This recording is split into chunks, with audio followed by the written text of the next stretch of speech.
Om Swastiastu. Saya Imadi Rangga Braja dengan NIM 2301020088 akan menjelaskan mengenai makna penjor di Bali, fungsi, unsur, dan jenisnya. Penjor.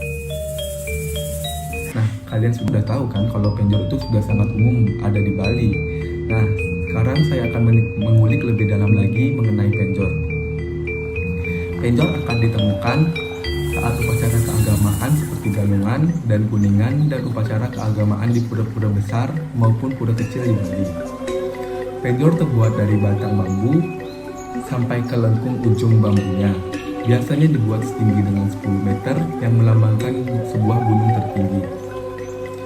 Batang bambu ini dihiasi dengan berbagai hiasan janur, dilengkapi dengan hasil-hasil bumi seperti kelapa, janur, buah-buahan, daun-daunan, pala bunga, tebu, kue, serta kain putih. Kapan si penjor dipasang? Pada saat Hari Raya Galungan dan Kuningan, masyarakat Hindu Bali akan memasang penjor di depan rumahnya masing-masing karena penjor merupakan syarat keagamaan atau simbol sebuah gunung. Dan gunung sendiri merupakan istana Tuhan dengan berbagai manifestasinya. Oleh sebab itu, setiap gunung di Bali dibangun sebuah pura. Nah, apakah selalu ada pura di puncak gunung ataupun lerengnya?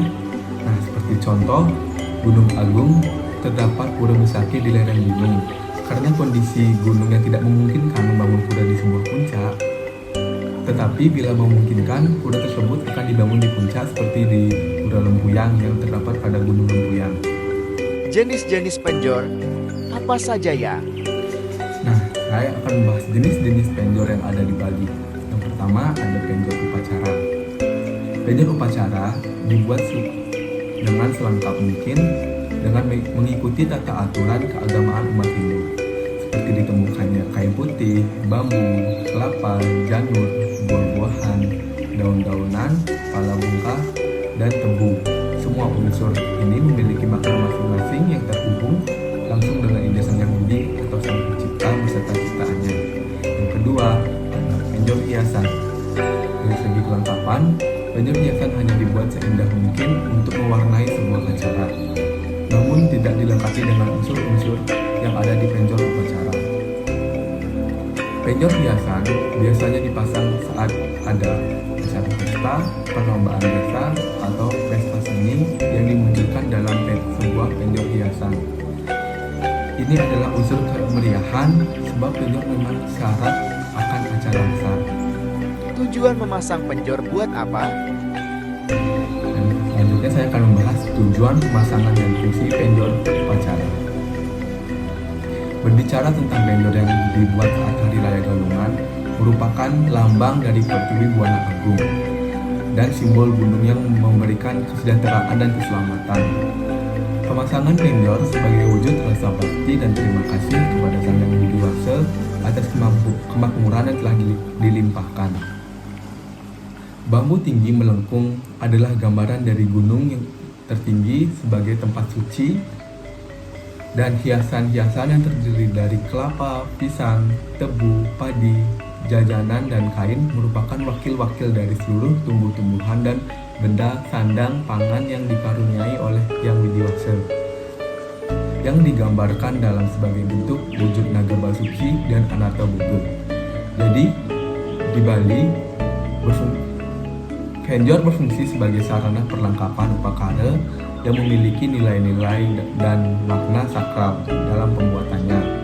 Harus memperhatikan unsur-unsur ataupun alat-alat yang digunakan untuk melengkapi penjor tersebut. Penjor bisa dibuat seindah mungkin atau seseni mungkin sesuai dengan kemampuan, atau bahkan dibuat dengan sederhana sesuai kemampuan, situasi, dan kondisi. Namun yang tidak bisa dikurangi yaitu perlengkapannya. Unsur dan makna penjor. Nah, sekarang kita akan masuk ke unsur-unsur dan makna simbol yang terdapat pada penjor galungan atau penjor upacara. Dalam pembuatan penjor upacara, harus tersedianya unsur-unsur penting ini. Setiap unsur memiliki makna dan simbolnya. Yang pertama adalah bambu yang dibungkus bambu atau kain kasel, merupakan simbol dari kekuatan Dewa Mahaswara. Yang kedua ada kain putih kuning, yaitu simbol Dewa Iswara. Yang ketiga ada sampian, simbol kekuatan Dewa Paramasiwa. Yang keempat ada janur, simbol kekuatan Dewa Mahadewa. Yang kelima ada kue atau jaja uli, merupakan simbol kekuatan Dewa Brahma. Yang keenam ada kelapa, simbol kekuatan Dewa Rudra. Yang ketujuh ada palabungka, merupakan simbol kekuatan Dewa Wisnu. Yang kedelapan ada tebu sebagai simbol kekuatan Dewa Sambu. Yang kesembilan ada pelawa, simbol kekuatan Dewa Sangkara. Yang ke-10 ada sanggah cucuk, merupakan simbol kekuatan Dewa Siwa. Yang ke-11 ada lama, simbol Tribuana. Yang ke-12 ada Bantar Upekara sebagai simbol kekuatan Dewa Sadasiwa. Yang ke-13 ada klukuh yang berisi tape, pisang dan jaja, merupakan simbol Dewa Boga. Yang ke-14 ada umbak abik, yaitu simbol Rare Anggon. Yang ke-15 adalah hiasan cili gegantungan, yaitu simbol dari Widodari. Yang ke-16 ada tamiang, yaitu simbol sebagai penolak bala atau penjahatan.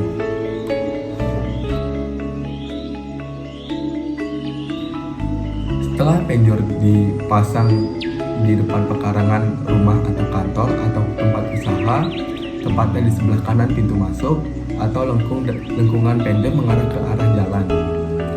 Bila rumah yang menghadap ke timur, maka penjor akan dipasang di sebelah selatan, sedangkan bagian penjor dipasang sebuah sanggah cucuk sekitar setinggi 1,5 meter sebagai perlambangan Arda Candra, yaitu sebuah sanggah yang bagian bawahnya berbentuk segi empat, atapnya melengkung setengah lingkaran, bentuknya seperti bulan sabit. Kemudian pada ujung penjor dipasang sebuah sampian penjor lengkap dengan bunga, porosan, wangen, sesari 11 uang kepeng. Sekian pemaparan materi tentang penjor, saya tutup dengan para musadi.